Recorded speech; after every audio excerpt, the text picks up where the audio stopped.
possa respirar. Em terra se encontrou o filho. A guerra começou, a morte enfrentou, todo o poder das trevas vencido foi. A terra estremeceu, sepulcros se abriram, e nada vencerá seu grande amor. Vamos! A morte onde está, o Rei ressuscitou, e Ele venceu pra sempre. Pra sempre exaltado é, pra sempre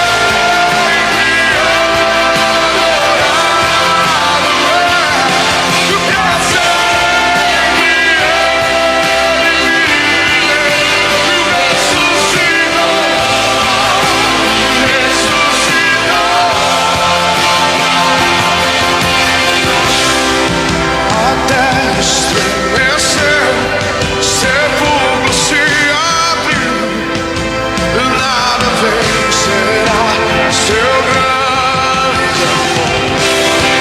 A morte onde está, o Rei ressuscitou, Ele venceu, venceu, venceu, venceu, pra sempre exaltado é, pra sempre adorado é, pra sempre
buscando os aromas que haviam preparado, e encontraram a pedra removida do sepulcro.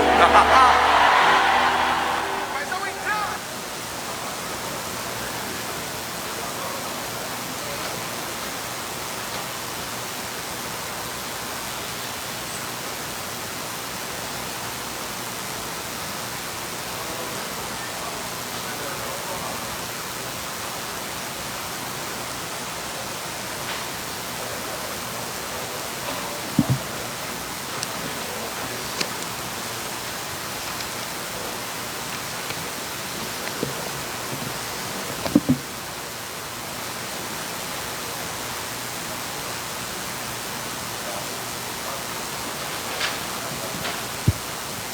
Bom dia, meus irmãos, graça e paz, amém? Vamos abrir as nossas Bíblias no Salmo 118 para nós iniciarmos a nossa escola bíblica dominical. Quero cumprimentar também você que está nos acompanhando aí através do nosso Facebook.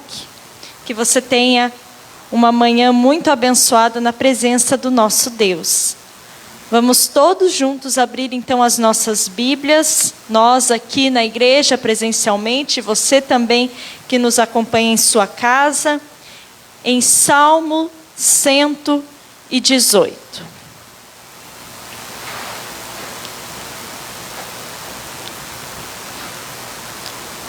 Salmo 118 diz assim: Rendei graças ao Senhor, porque Ele é bom, porque a sua misericórdia dura para sempre.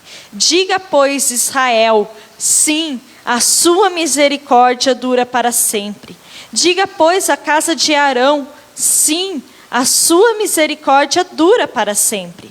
Digam, pois, os que temem ao Senhor, sim, a sua misericórdia dura para sempre. Em meio à tribulação, invoquei o Senhor, e o Senhor me ouviu e me deu folga. O Senhor está comigo, não temerei que me pode me fazer o homem? O Senhor está comigo, este entre os que me ajudam. Por isso, verei cumprido o seu desejo nos que me odeiam. Melhor é buscar refúgio no Senhor do que confiar no homem. Melhor é buscar o refúgio no Senhor do que confiar em príncipes. Todas as nações me cercaram, mas em nome do Senhor as destruí. Cercaram-me de todos os lados, mas em nome do Senhor as destruí. Como abelhas me cercaram, porém como fogo em espinhos foram queimadas. Em nome do Senhor as destruí. Empurraram-me violentamente para me fazer cair, porém o Senhor me amparou. O Senhor é a minha força e o meu cântico, porque Ele me salvou. Nas tendas dos justos há voz de júbilo e de salvação. A destra do Senhor faz proezas. A destra do Senhor se eleva, a destra do Senhor faz proezas. Não morrerei, antes viverei e contarei das obras do Senhor. O Senhor me castigou severamente, mas não me entregou à morte. Abre-me as portas da justiça e entrarei por elas e renderei graças ao Senhor.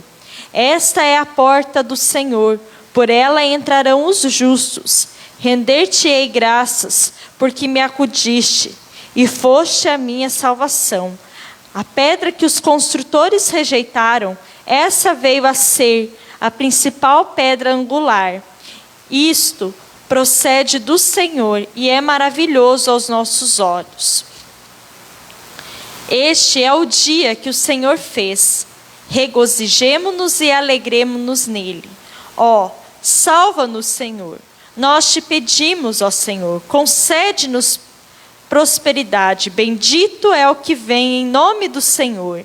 A vós outros da casa do Senhor, nós vos abençoamos. O Senhor é Deus, Ele é a nossa luz. Adornai a festa com ramos, até as pontas do altar.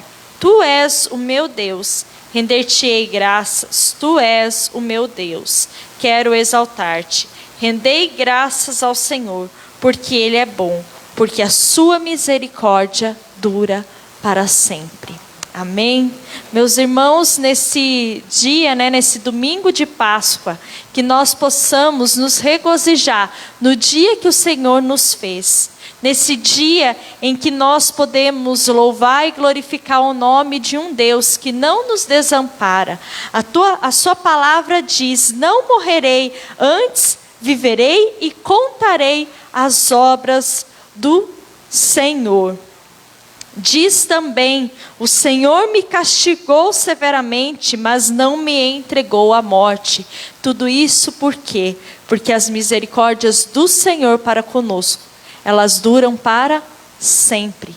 A misericórdia do nosso Deus dura para sempre. E é por conta dessa misericórdia que nós estamos hoje aqui nessa escola dominical, vivos, para poder louvar e glorificar o nome desse Deus que foi capaz de entregar o seu único filho para morrer em nosso lugar, para nos remir dos nossos pecados. Mas ele não está morto, ele vive, e porque ele vive, nós podemos crer no amanhã. Vamos nos colocar de pé para louvarmos o nome do nosso Deus.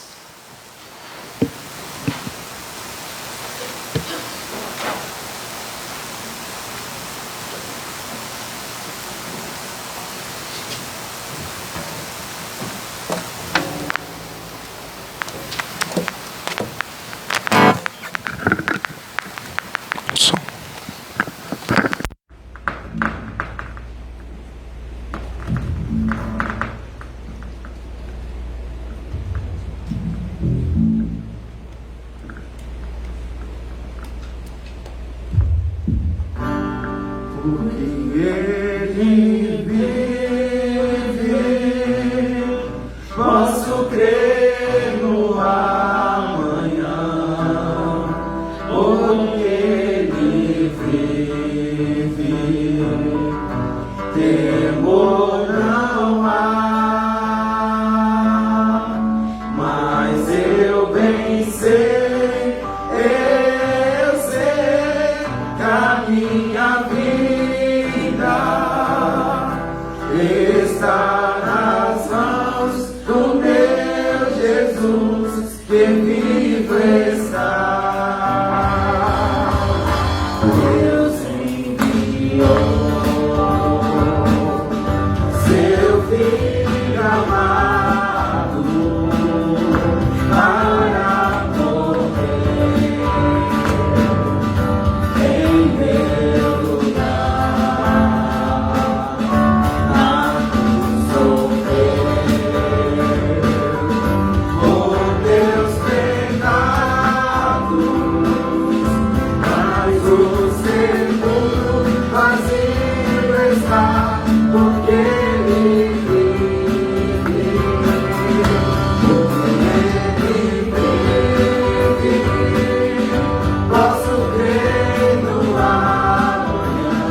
obrigado, Senhor, por mais dia de vida que o Senhor nos concede, Senhor. Obrigado, Senhor, porque o Senhor mandou seu único filho para morrer em nosso lugar, Senhor. Muito obrigado porque não só ele morreu, mas como ressuscitou, Senhor. E hoje podemos ter livre acesso ao Senhor. Muito obrigado, Senhor, porque o Senhor tem sido misericordioso e gracioso conosco, Senhor. Que o Senhor é grande misericórdia, Senhor. Continue a nos abençoar, Senhor, e que o Senhor possa estar preparando os nossos corações para receber mais da Tua Palavra, Senhor, e que a gente venha sair daqui edificados e transformados por ela, Senhor. É a minha oração, em nome de Jesus. Amém. Podeis assentar.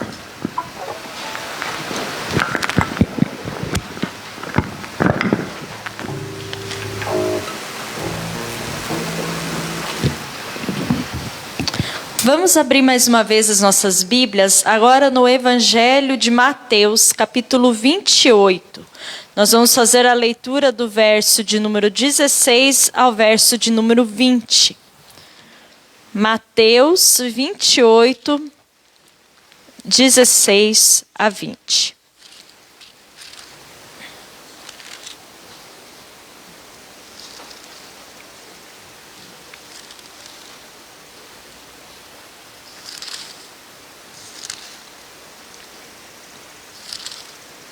Assim diz a palavra do nosso Deus.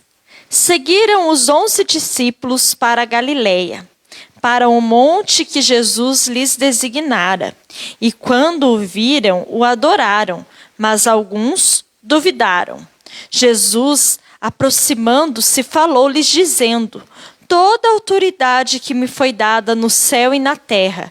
Ide, portanto, fazei discípulos de todas as nações, batizando-os em nome do Pai, do Filho e do Espírito Santo, ensinando-os a guardar todas as coisas que vos tenho ordenado. E eis que estou convosco todos os dias, até a consumação dos séculos. Vamos orar mais uma vez? Santo Deus e amado Pai, a Tua palavra, ela foi lida e nós te pedimos, ó Deus, que o Senhor possa nos trazer uma breve reflexão, uma breve instrução, ó Pai, nesse momento. Que o Senhor fale aos nossos corações, em nome de Jesus. Amém. Hoje é um dia muito especial para nós cristãos, não é mesmo? É o domingo de Páscoa, o dia em que nós relembramos a ressurreição do nosso Senhor e Salvador Jesus.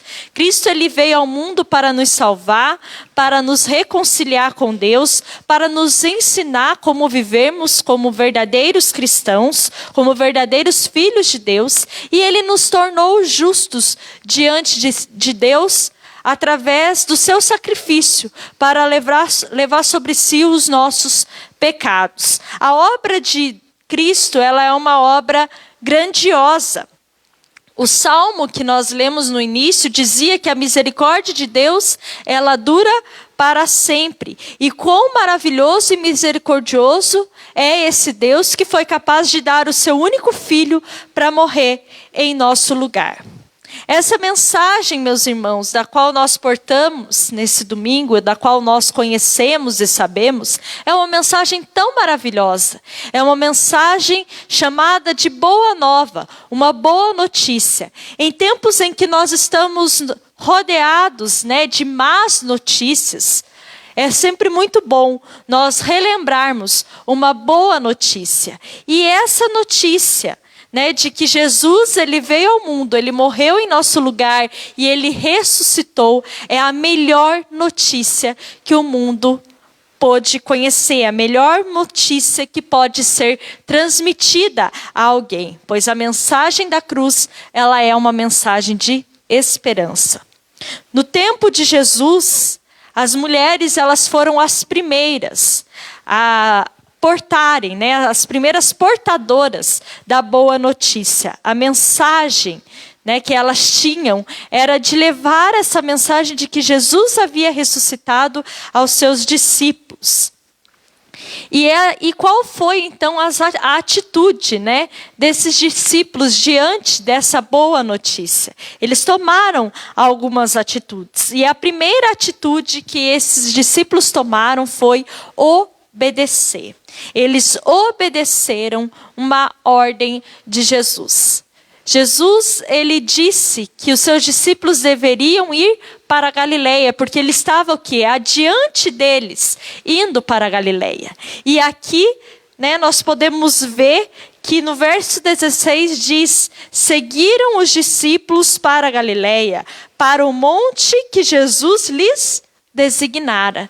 Então, eles ouviram a mensagem, eles ouviram que Jesus havia ressuscitado e eles seguiram. Eles obedeceram a ordem de Jesus. Eles seguiram para a Galileia. Isso prova que aqueles discípulos, eles se mantinham fiéis, eles se mantinham obedientes a Jesus. Mas Jesus, ele lhes dá ainda uma ordem muito preciosa que se encontra no verso de número 19, que diz: ide, portanto, fazei discípulos de todas as nações. Agora, aqueles discípulos que haviam caminhado com Jesus durante o seu ministério aqui na terra, tinham também a missão de fazer novos discípulos. E assim é que nós vamos ver no livro de Atos, a questão da igreja primitiva, de como surgiu essa igreja. Ela surgiu através da proclamação do evangelho, da proclamação da boa nova, desses discípulos que saíram e por onde eles iam, andando, eles proclamavam, eles falavam da boa notícia e diziam às pessoas que Jesus havia ressuscitado. Então, eles faziam novos discípulos. Jesus, ele nos dá também essa ordem de fazer discípulos, de pregar o evangelho. E assim que esses discípulos eram feitos, eles eram batizados. Em nome do Pai, do Filho e do Espírito Santo. Era a hora dos discípulos fazerem discípulos e cumprirem então com a proclamação das boas novas em todas as nações. Mas Jesus, em terceiro lugar, aqui nesse texto, ele lhes faz uma promessa. E a promessa que Jesus faz aos seus discípulos é de que ele estará com eles para sempre, até a consumação dos séculos. Veja o que diz o final do verso 20. E eis que estou convosco todos os dias, até a consumação dos séculos. Jesus está conosco, meus irmãos. E isso deve alegrar o nosso coração. Jesus, ele não abandonou os seus discípulos. Jesus, ele não nos abandona, pois Jesus, o Filho de Deus, ele morreu, mas ele ressuscitou e ele vivo está, para que nós pudéssemos cantar essa canção que nós acabamos de entoar ao nosso Deus, que porque ele vive nós podemos crer no amanhã e nós podemos crer que a misericórdia do nosso Deus, ela dura para sempre. Tudo isso faz parte dessa obra gloriosa e majestosa de Cristo Jesus. Amém? Vamos então dividir, as nossas crianças. O Mateus tem a palavra a partir de agora.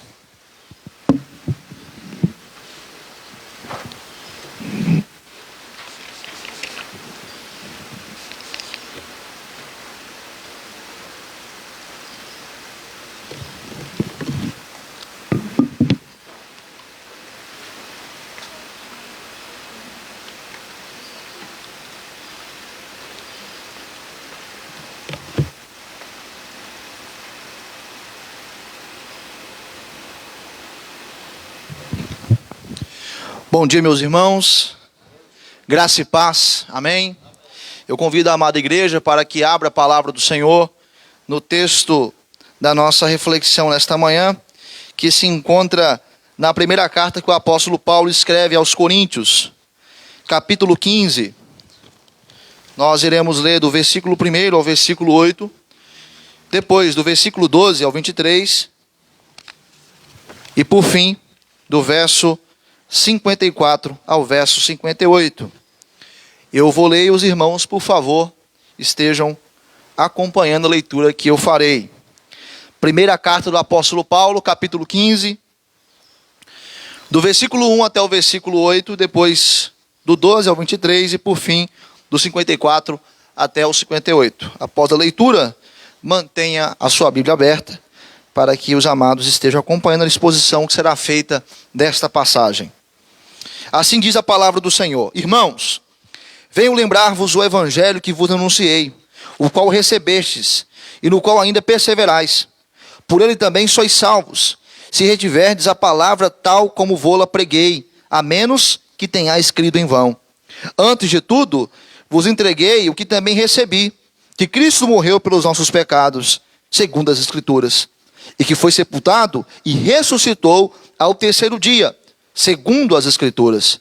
E apareceu a Cefas, e depois aos 12. Depois foi visto por mais de 500 irmãos de uma só vez, dos quais a maioria sobrevive até agora, porém alguns já dormem. Depois foi visto por Tiago, mais tarde por todos os apóstolos. E afinal, depois de todos, foi visto também por mim, como por um nascido fora de tempo. Versículo 12 agora. Ora, se é corrente pregar-se que Cristo ressuscitou dentre os mortos, como, pois, afirmam alguns entre vós que não há ressurreição de mortos? E se não há ressurreição de mortos, então Cristo não ressuscitou. E se Cristo não ressuscitou, é vã nossa pregação, vã a vossa fé. E somos tidos por falsas testemunhas de Deus, porque temos asseverado contra Deus que ele ressuscitou a Cristo, ao qual ele não ressuscitou, se é certo que os mortos não ressuscitam. Porque se os mortos não ressuscitam, também Cristo não ressuscitou. E se Cristo não ressuscitou, é vã a vossa fé. E ainda permaneceis nos vossos pecados. E ainda mais, os que dormiram nem em Cristo pereceram. Se a nossa esperança em Cristo se limita a esta vida, somos os mais infelizes de todos os homens. Mas, de fato, Cristo ressuscitou dentre os mortos, sendo ele as primícias dos que dormem. Visto que a morte veio por um homem, também por um homem veio a ressurreição dos mortos. Porque assim como em Adão todos morrem, assim também todos serão vivificados em Cristo. Cada um, porém, por sua própria ordem. Cristo as primícias, depois os que são de Cristo na sua vinda. Versículo 54 ao 58. E quando este corpo corruptível se revestir de incorruptibilidade, e o que é mortal se revestir de imortalidade, então se cumprirá a palavra como está escrita: tragada foi a morte pela vitória. Onde está, ó morte, a tua vitória? Onde está, ó morte, o teu aguilhão? O aguilhão da morte é o pecado, e a força do pecado é a lei. Graças a Deus que nos dá a vitória por intermédio de nosso Senhor Jesus Cristo. Portanto, meus amados irmãos, sede firmes, inabaláveis e sempre abundantes na obra do Senhor, sabendo que no Senhor o vosso trabalho não é vão. Vamos orar? Senhor, meu Deus e meu Pai, aqui está o teu povo neste dia tão maravilhoso, o dia do Senhor. É bem verdade, Senhor, que todos os domingos, quando guardamos o dia do Senhor, estamos relembrando o fato histórico de que o nosso Senhor e Salvador Jesus Cristo ressuscitou. Ó Deus, nesta manhã iremos estudar a tua palavra acerca deste assunto. E pedimos ao Senhor que o teu Santo Espírito possa iluminar a nossa mente e o nosso coração, para que venhamos entender o texto bíblico. E assim, meu Pai, saiamos edificados pela tua palavra e desafiados a viver de acordo, ó Deus, com o ensino da mesma. Fale conosco nessa manhã.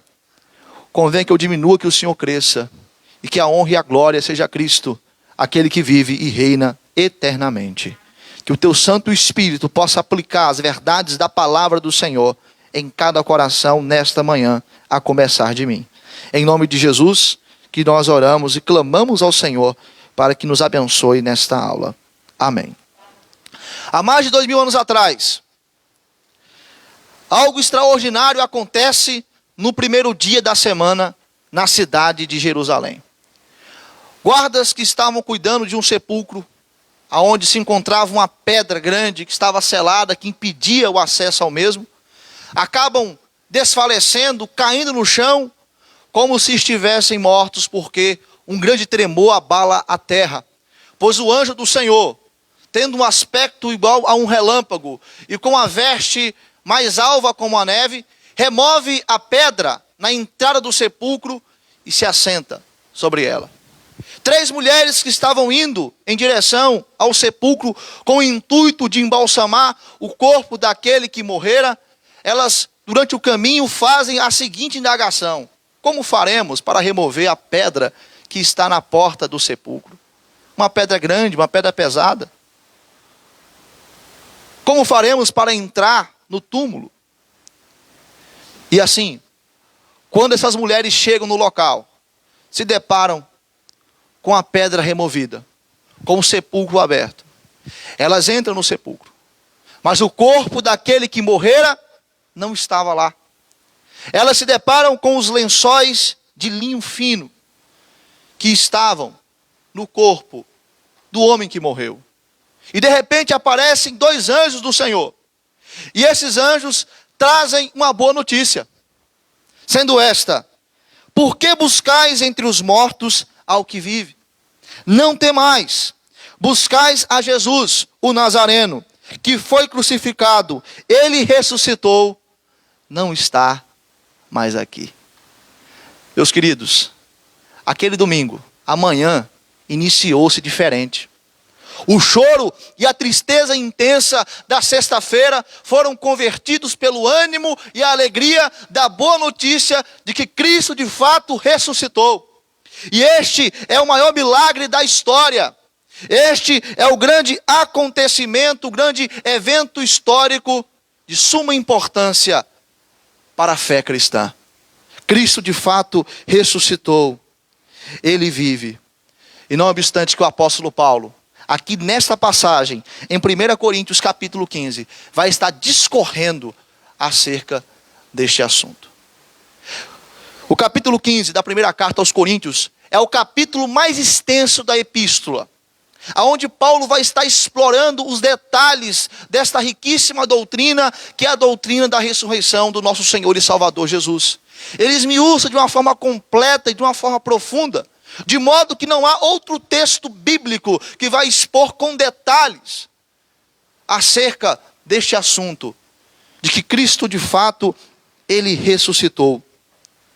Essa doutrina, meus irmãos, ela não era uma novidade para os coríntios, porque a mensagem dos apóstolos na igreja primitiva, no primeiro século da era cristã, enaltecia e enfatizava o fato de que Jesus, no terceiro dia, no primeiro dia da semana, ressurgiu dos mortos.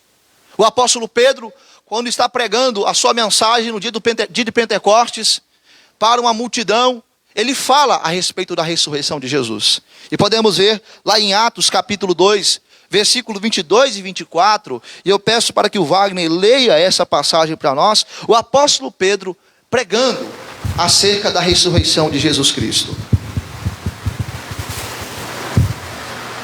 Varões israelitas, atendei a estas palavras. Jesus, o Nazareno, varão aprovado por Deus diante de vós com milagres, prodígios e sinais, os quais o próprio Deus realizou por intermédio dele entre vós, como vós mesmos sabeis, sendo este entregue pelo determinado desígnio e presciência de Deus. Vós o matastes, crucificando-o por mãos de Nicos, ao qual, porém, Deus ressuscitou, rompendo os grilhões da morte, porquanto não era possível fosse ele retido por ela.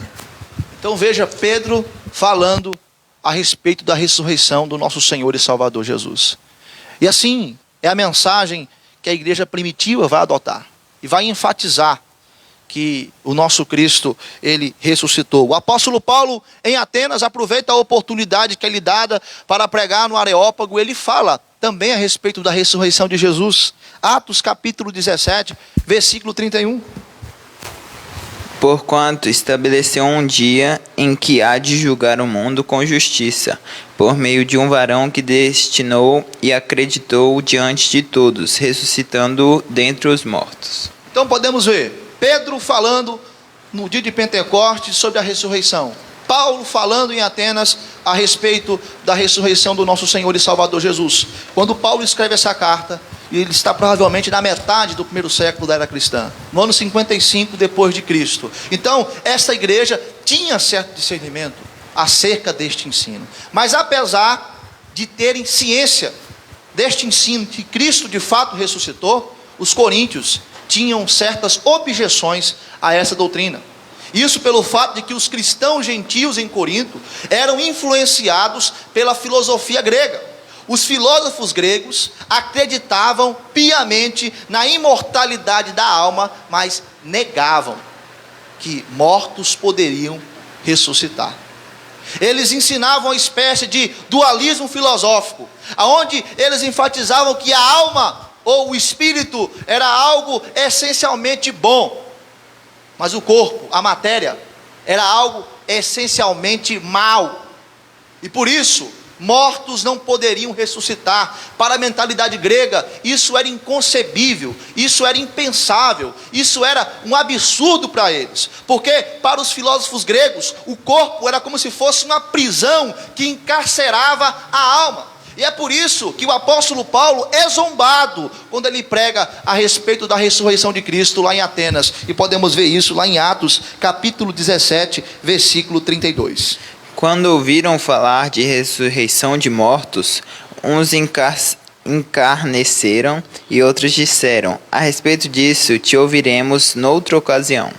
Então veja, uns escarneceram de Paulo, ou seja, zombaram de Paulo. E outros falaram: não, Paulo, depois a gente escuta você a respeito desse assunto. Porque na mentalidade grega, eles não consideravam e não aceitavam o fato de que Jesus ressuscitou e que os seus seguidores e todos os homens também um dia ressuscitarão. A igreja em Corinto, totalmente influenciada pela filosofia grega, pelos filósofos gregos, vão estar tentando mesclar o evangelho com essas concepções ideológicas. Com isso, para os coríntios, a ressurreição era de forma espiritual. Para eles, a pessoa morria, a alma ia para Deus, mas o corpo tinha que descer para o túmulo, aonde ele seria aniquilado. A ressurreição era espiritual da forma em que a alma era erguida para viver eternamente com o Senhor. Mas este ensino é um ensino errôneo e antibíblico. E é o que Paulo vai mostrar à igreja de Corinto. Afirmando que se os mortos não ressuscitam, então Cristo não ressuscitou. Com isso, meus irmãos, o tema da nossa aula nesta manhã será a ressurreição de Cristo e as suas implicações. Primeiro, vejamos 3 considerações acerca da ressurreição de Jesus. Em primeiro lugar, a ressurreição de Jesus, ela consiste em uma doutrina bíblica. Atente os seus olhos para a passagem, 1 Coríntios capítulo 15. Se você abriu em outra passagem, conforme eu pedi para que abrisse, lesse, agora volte lá para 1 Coríntios capítulo 15 e atente os seus olhos para os primeiros versos. O verso 1, o verso 2, o verso 3 e o verso 4. Paulo, ele antes de estar expondo de forma abrangente a doutrina da ressurreição de Cristo, ele vai estar trazendo à memória dos crentes em Corinto o evangelho que lhes for anunciado. Paulo até reconhece a firmeza deles, conforme está aí no versículo 1. E Paulo diz no versículo 2 que pelo evangelho eles foram salvos. Agora preste atenção aí no versículo 2, nessa expressão, sois salvos. Essa expressão no grego se encontra, no que concerne a sua parte gramatical, em um presente contínuo. O que nos leva a uma dupla interpretação. Quando Paulo fala sois salvos, primeiro, significa a eficácia da conversão. De fato, os coríntios receberam o evangelho e criam em Cristo Jesus como Senhor e Salvador. Então, a conversão é algo eficaz. Nós somos salvos em Cristo Jesus. Mas também significa progressividade da santificação, que é o que Paulo fala lá em Filipenses 2, 12 e 13, quando ele diz, para os filipenses, desenvolver a salvação com temor e tremor. E Deus é aquele que vai efetuar neles, e efetua em nós, o querer e o realizar, para que nós possamos desenvolver essa salvação e possamos avançar no processo de santificação. Com isso, Paulo está dizendo a estes coríntios, que se eles estão crendo, e essa crença não é uma crença vã, para que a crença deles não seja uma crença vã, eles precisam crer no evangelho e eles precisam viver de acordo com o evangelho. E o conteúdo do evangelho está a sua peça principal, que é a ressurreição do nosso Senhor e Salvador Jesus. E no versículo 3 e 4, Paulo passa a falar a respeito da confissão de fé da igreja primitiva. A confissão de fé da igreja primitiva consiste em 3 grandes divisões. A primeira, Cristo morreu pelos nossos pecados. Está no texto bíblico aí, versículo 3. Olha só. Cristo morreu pelos nossos pecados. E Paulo diz, segundo as Escrituras. Depois ele fala, e que foi sepultado e ressuscitou no terceiro dia. Segundo o quê? As Escrituras. Então, Cristo morreu pelos nossos pecados, Cristo foi sepultado e Cristo ressuscitou. Com a atenção voltada para a ressurreição de Cristo, Paulo está fundamentando o seu argumento na palavra do Senhor. Por 2 vezes ele fala segundo as Escrituras, está aí na passagem. No final do versículo 3 e no final do versículo 4. Então, o fundamento sólido no qual Paulo está apoiado para falar da ressurreição de Cristo é na palavra de Deus. E Paulo, ele diz aos Coríntios, aqui no versículo 3, no começo, antes de tudo, vos entreguei o que também recebi. E Paulo recebeu o evangelho de Cristo. Gálatas capítulo 1, versículo 12. Olha o que diz essa passagem. Porque eu não o recebi nem o aprendi de homem algum, mas mediante revelação de Jesus Cristo. Então, Paulo diz que ele aprendeu mediante revelação de Jesus Cristo. E mediante a revelação de Jesus Cristo, e apoiado nas Escrituras do Antigo Testamento, o apóstolo Paulo está trazendo este ensino da doutrina da ressurreição, mostrando que este é um fato histórico, algo que realmente aconteceu e que foi profetizado por Deus. Pedro, no sermão em Pentecostes, ele cita 2 textos do Antigo Testamento, quando ele está falando acerca da ressurreição de Cristo.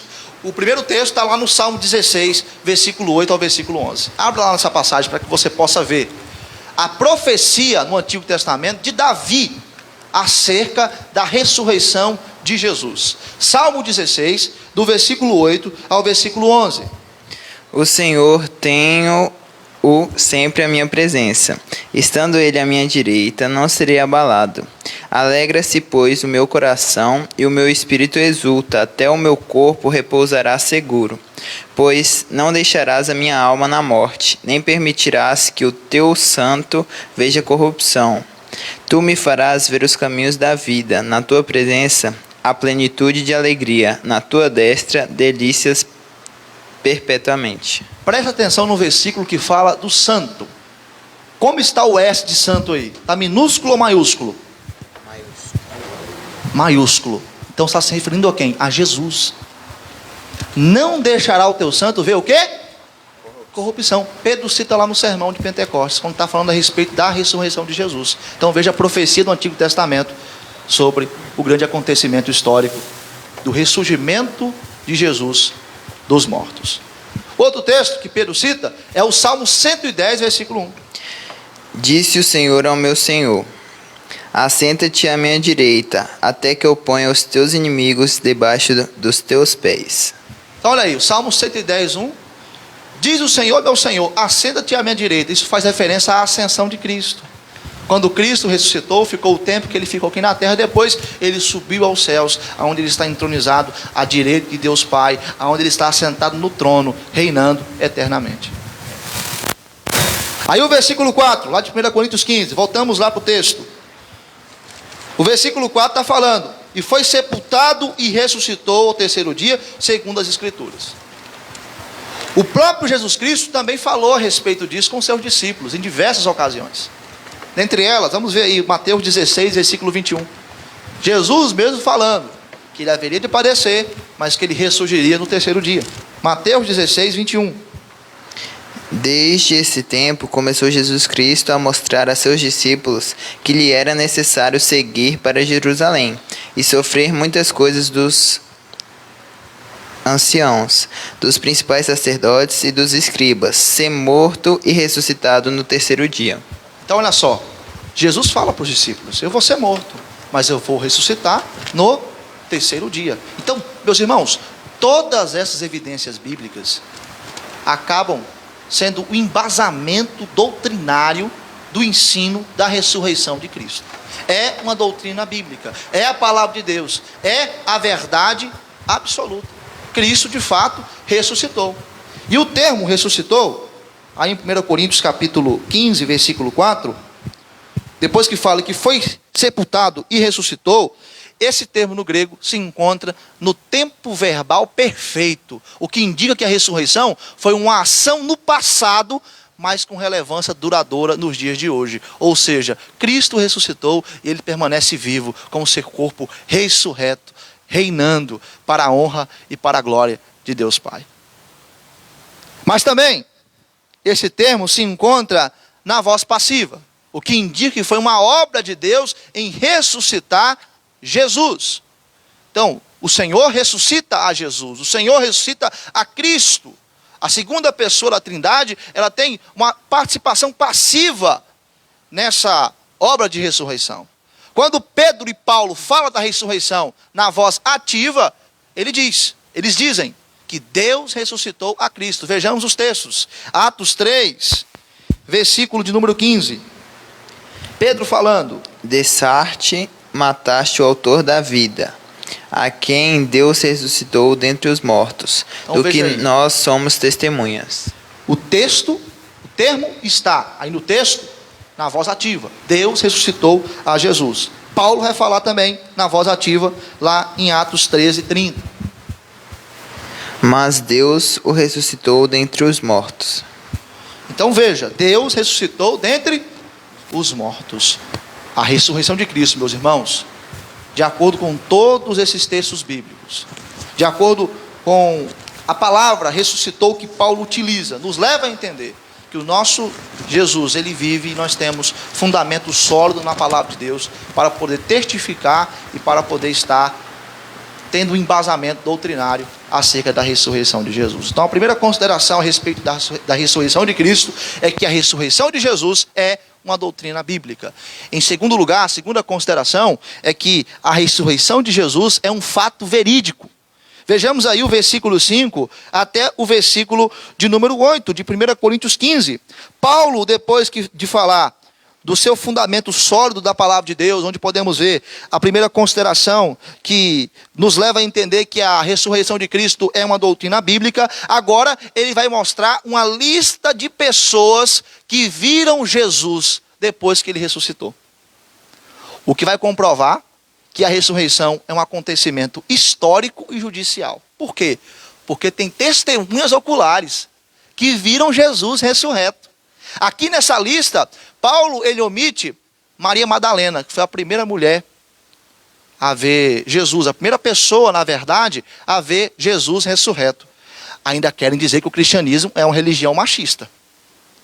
Sendo que a primeira pessoa a ver Jesus foi uma mulher. E há textos de genealogia onde mulheres não são citadas nas literaturas da época e que a Bíblia cita mulheres. Então o cristianismo não é uma religião machista. Porque a primeira pessoa a ver Jesus foi uma mulher, foi Maria Madalena. Paulo não coloca esse detalhe aqui na passagem. Como também Paulo não fala a respeito dos discípulos no caminho de Emaús. Mas Paulo fala de Cefas, que é o nome aramaico para Pedro. E Paulo fala de Tiago. Paulo diz que o Senhor Jesus apareceu a Pedro. E temos o fundamento lá em Lucas capítulo 24, versículo de número 34. Olha o que os discípulos que estiveram com Jesus no caminho de Emaús, depois que eles se deram conta que estavam com Jesus, foram avisar os discípulos, os demais discípulos. Olha o que eles disseram. Os quais diziam: o Senhor ressuscitou e já apareceu a Simão. Então, o Senhor ressuscitou e já apareceu a Simão. Agora, por que Paulo ele vai omitir Maria Madalena e outros que viram o Senhor Jesus Cristo? Paulo ele não quer se alongar nessa lista. Paulo ele quer citar nominalmente pessoas que são conhecidas pela igreja. Pedro é o líder da igreja primitiva depois da morte e da ressurreição de Jesus. Pedro é conhecido entre os coríntios porque tinha até um grupo partidarista na igreja que era por Pedro lá. Eles diziam: nós somos de Cefas. Olha lá em 1 Coríntios 1, versículo 12. Refiro-me ao fato de cada um de vós dizer: eu sou de Paulo, e eu de Apolo, e eu de Cefas, e eu de Cristo. Então, um dos grupos aí partidários falava que era de Cefas, ou seja, de Pedro. Então, Paulo comunicando que Cefas, Pedro, viu Jesus, opa, nosso Cefas, Pedro, ele viu Jesus? Espera aí, então essa doutrina, esse ensino é correto. Se Pedro viu Jesus, Pedro não mente. Paulo também não mente. Paulo está falando a respeito da ressurreição de Jesus. E logo em seguida é dito que Jesus apareceu aos 12. E quando se fala que Jesus apareceu aos 12, não é algo categoricamente literal, porque é um termo coletivo que significa que Jesus apareceu aos discípulos. E não é literal por dois motivos. Porque na primeira aparição de Jesus, Judas já tinha se enforcado. Ele acabou cometendo suicídio. E também Tomé estava ausente. Vejamos lá, João capítulo 20. João capítulo 20, versículo 19. Ao cair da tarde daquele dia, o primeiro da semana, trancadas as portas da casa onde estavam os discípulos com medo dos judeus, veio Jesus, pôs-se no meio e disse-lhes: paz seja convosco. E nesse contexto aí, da primeira aparição, Tomé, ele estava ausente. E Paulo está citando aqui Pedro, que era um líder de referência na igreja, e ele também cita Tiago, conforme eu já falei, e este Tiago não é o Tiago apóstolo. Esse Tiago é o Tiago, irmão de Jesus, que não acreditava em Jesus antes da sua morte e da sua ressurreição. Veja lá, João 7, versículo 5. Pois nem mesmo seus irmãos criam nele. Este Tiago, que é o irmão de Jesus, não cria em Jesus antes da sua morte e ressurreição. Mas, depois da morte e ressurreição de Jesus, este Tiago vai ser abençoado com a graça especial de Deus, vai ser convertido e vai se tornar um grande líder da igreja em Jerusalém. Atos capítulo 15, versículo 13. Olha o parecer de Tiago, o dom de presidir, o dom de liderança de Tiago no concílio de Jerusalém. Atos 15, versículo 13. Depois que eles terminaram, falou Tiago dizendo: irmãos, atentai nas minhas palavras. E aí, logo após, ele vai estar trazendo um veredito, e todos vão estar atentando às palavras de Tiago. Tiago era um líder que, igual nós falamos muito no meio popular, ele falava, a água parava. Ele tinha esse dom de presidência, esse dom de presidir, na verdade, esse dom de estar à frente da igreja do Senhor. Ele era conhecido pelo todo da igreja. É por isso que Paulo vai estar citando nominalmente. Olha, Jesus apareceu a Cefas, Jesus apareceu a Tiago. E depois, novamente, ele vai falar que Jesus apareceu a todos os apóstolos, que é uma referência para todos aqueles, os 11 que estavam reunidos em um determinado lugar, e nesta ocasião Tomé estava lá presente. E o Tomé que falou: eu só vou acreditar quando eu ver. Eu só acredito vendo. Se eu puder tocar, e Jesus aparece, vai diretamente a Tomé e fala: toca aqui, na minha mão. Foi furado por um prego. Toca aqui do meu lado. Veja que eu ressuscitei. Agora, porque você viu, você creu? Bem-aventurado aqueles que não viram e creram. Mais ou menos isso que Jesus fala a Tomé quando ele aparece a todos os apóstolos. Mas Paulo também fala que Jesus apareceu para mais de 500 pessoas. Veja que interessante. Aí no texto de 1 Coríntios 15, versículo de número 6, é dito: depois foi visto por mais de 500 irmãos de uma vez só, dos quais a maioria sobrevive até agora, porém alguns já dormem. Numa corte de lei judaica, 3 ou 2 testemunhas eram suficientes para comprovar que um fato aconteceu. Jesus tinha uma prova esmagadora da sua ressurreição. Por quê? Mais de 500 pessoas viram ele de uma vez só. E a maioria das pessoas estavam vivas. Outras haviam morrido. Quando Paulo fala a respeito daqueles que dormem, não é o sono da alma não, meus irmãos. É um eufemismo que ele utiliza para tirar o peso da palavra morreram e substituir pelo termo dormem. Então, aqueles cristãos que viram Cristo ressurreto, alguns haviam morrido, mas a grande maioria estava viva. Por isso, os céticos de Corinto poderiam ir ao encontro de Cefas, de Tiago, dos apóstolos, dessas testemunhas e perguntar: como que foi essa história? Cristo ressuscitou mesmo? Traga aí seu depoimento. E assim eles poderiam, à luz do depoimento dessas pessoas, ter a certeza também desse fato verídico que o nosso Senhor e Salvador Jesus Cristo ressuscitou. Se Paulo fosse advogado, tivesse um julgamento, ele teria muitas testemunhas. Com certeza o juiz ia bater o martelo: não, Cristo ressuscitou mesmo. De tantas testemunhas que havia acerca da ressurreição do nosso Senhor e Salvador Jesus Cristo. E o Senhor Jesus, antes da sua ascensão, depois que ele ressurge dos mortos, ele fica 40 dias aqui na terra.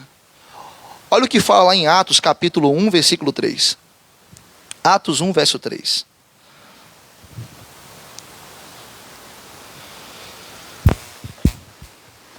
A estes também, depois de ter padecido, se apresentou vivo, com muitas provas incontestáveis, aparecendo-lhes durante 40 dias e falando das coisas concernentes ao reino de Deus.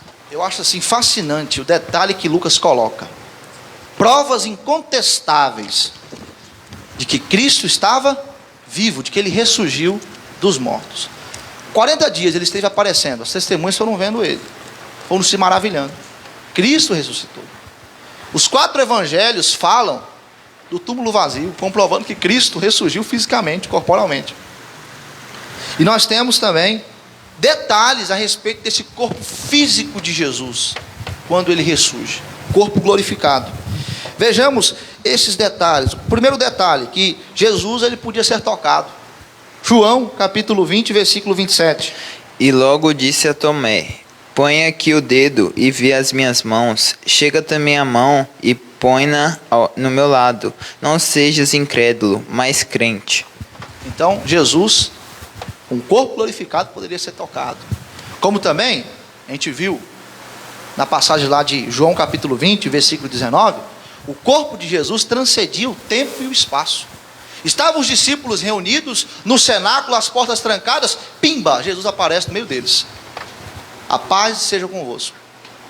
Poderia ter atravessado uma porta, ou teletransportado, como no caso dos discípulos de Emaús, que caminharam com ele e não reconheceram, e este é um outro fator, que haviam dificuldade de reconhecer Jesus depois da sua ressurreição. E quando Jesus parte o pão, aí que eles vão reconhecer, porque eles se lembraram, quando Jesus estava na multiplicação de pães e peixes, dos momentos que Cristo partiu o pão, aí que eles caíram em si. Estávamos com o nosso Senhor e ele ressurgiu. Eles vão dar notícia para os demais discípulos. Mas quando eles caem em si e veem que estão com Jesus, pum, Jesus teletransporta. É um corpo que transcende o tempo e o espaço. Como também, veja que maravilhoso, é um corpo que pode se alimentar. Lucas capítulo 24, versículo 42 e 43.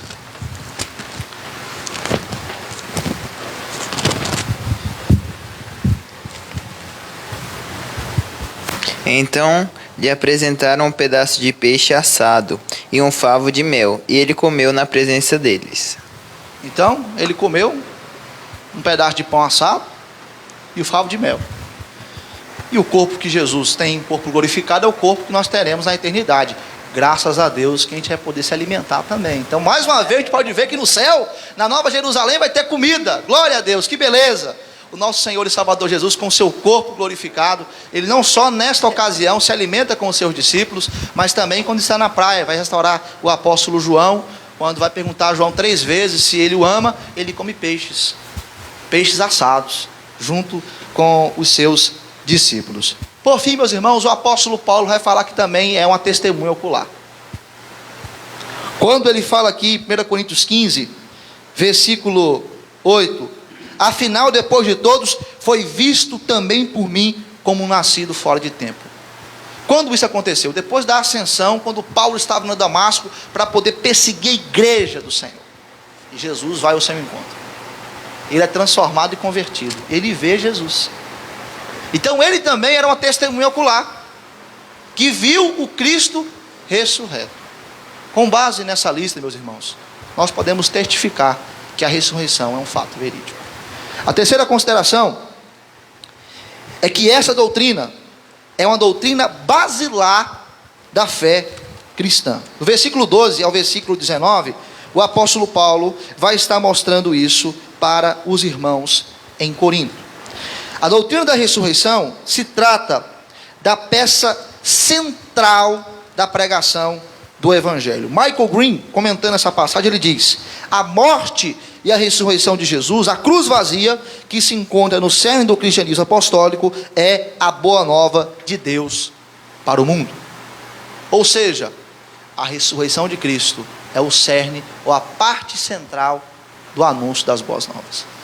E Paulo então vai dizer e mostrar com argumentos lógicos, irresistíveis, refutando a má compreensão dos coríntios de ressurreição de Cristo e dizendo que Cristo, dizendo que os mortos não poderiam ressurgir. Ele vai estar apresentando uma lista de perguntas que vai levar eles a repensarem a respeito da ideia de que mortos não ressuscitam. Ele fala: se os mortos não ressuscitam, então Cristo não ressuscitou. E se Cristo não ressuscitou, e eles insistissem ainda em dizer que os mortos não ressuscitam, e consequentemente chegassem à ideia de que Jesus não ressuscitou, perigos catastróficos estão diante deles aqui.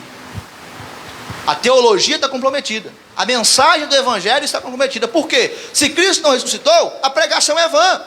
Se Cristo não ressuscitou, a nossa fé é vã. Se Cristo não ressuscitou, Paulo e as testemunhas que viram Jesus são mentirosos. Se Cristo ele não ressuscitou, os que morreram em Cristo foram para o inferno, foram condenados. Se Cristo não ressuscitou, não tem conversão, não tem salvação. Se Cristo não ressuscitou, nós somos os mais infelizes dos homens, porque não há esperança. Se Cristo não ressuscitou, meus irmãos, a Bíblia é uma fábula. Se Cristo não ressuscitou, a salvação é uma farsa. Se Cristo não ressuscitou, nós estamos sendo enganados e estamos disseminando o engano. Não há conversão, não somos salvos, estamos mortos em nossos delitos e pecados. Se Cristo não ressuscitou, para que sofrer em prol do Evangelho? Se Cristo não ressuscitou, não há esperança de um futuro glorioso. Comamos e bebamos, que amanhã morreremos. E aí que a gente pode dizer a frase que muito dita no meio popular: vamos amar como se não houvesse amanhã. Se Cristo não ressuscitou, não existe o amanhã. Mas Paulo fala no versículo 20: mas de fato Cristo ressuscitou. Os coríntios deveriam pensar duas vezes antes de insistirem com a filosofia grega, querendo mesclar a filosofia grega com o Evangelho. Para eles, Jesus ressuscitou espiritualmente. A ressurreição tinha um significado passageiro. Era só ali no batismo que o crente ressurgia com Cristo. Pronto, e acabou. Não era algo basilar para a fé cristã. Mas eles estavam cometendo um erro muito grande, porque estavam atacando a doutrina que é basilar, que é a peça central do Evangelho. E o ataque a essa doutrina, meus irmãos, começou, sabe quando? Quando subornaram os guardas que estavam na porta do sepulcro para que mentissem a respeito da ressurreição de Jesus. Arqueólogos, anos mais tarde, estarão encontrando uma carta de Caifás, que era o sumo sacerdote na época de Jesus, com este conteúdo de que os discípulos de Jesus raptaram o corpo dele do túmulo. Os filósofos gregos não aceitavam este ensino de forma alguma. E até hoje, essa doutrina é atacada pela teologia liberal. Os liberais falam que a ressurreição é algo subjetivo. Ou seja, Cristo ressurge no coração e na mente dos fiéis. Não é uma ressurreição objetiva, que de fato o Senhor Jesus saiu do túmulo. A sua ressurreição corporal. É isso que eles pregam. E com isso eles não são julgados ou até mesmo zombados pelos céticos, porque é muito fácil aceitar um evangelho desse. Assim como os filósofos gregos, a mente do homem pós-moderno não consegue entender o fato do milagre da ressurreição do nosso Senhor e Salvador Jesus. Mas, apesar dos ataques, apesar das mentiras, a verdade prevalece. O nosso Cristo ressuscitou. Por isso, a nossa fé não é vã. Por isso temos justificação, temos santificação, temos conversão. Hernandes Dias Lopes, comentando essa passagem, ele vai dizer que a ressurreição é que autentica o sacrifício perfeito e cabal realizado na cruz. Também ele fala que a cruz sem ressurreição é símbolo de fracasso e não de vitória.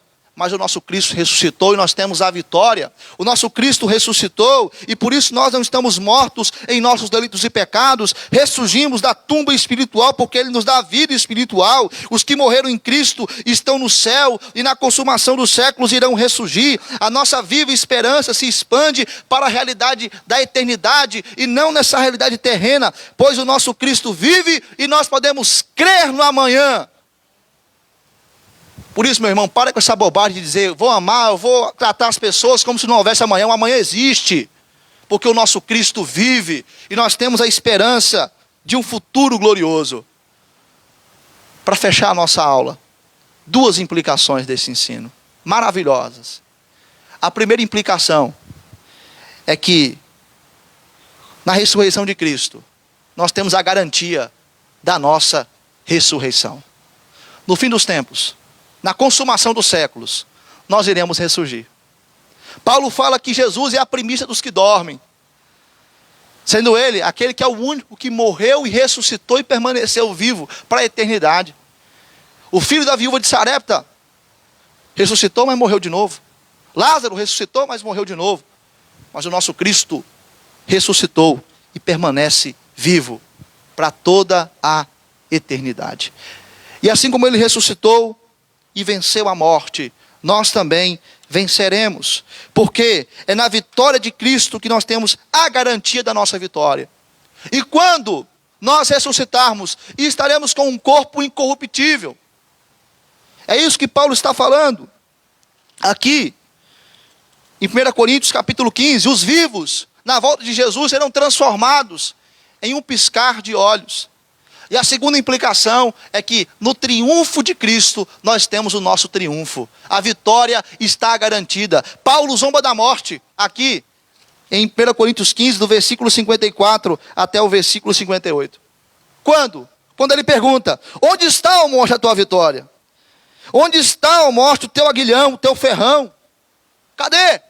A morte foi destroçada na cruz do Calvário. Jesus venceu a morte. Nós venceremos a morte. A morte pode nos aterrorizar hoje. Eu e você podemos morrer por Covid. Mas nós não seremos vencidos, porque nós temos a vitória fundamentada na vitória de Cristo. E na consumação dos séculos iremos ressurgir com um corpo incorruptível para viver a eternidade com o nosso Senhor. Concluindo, meus irmãos, no comentário de Hernandes Dias Lopes, há uma mensagem que diz: a ressurreição de Cristo destrona a tirania da morte, destrói seu terror, vence seu domínio, mantém seus anjos guardando o nosso túmulo, semeia esperança e imortalidade na ruína. Sua ressurreição abre para nós um caminho através do sombrio domínio da morte.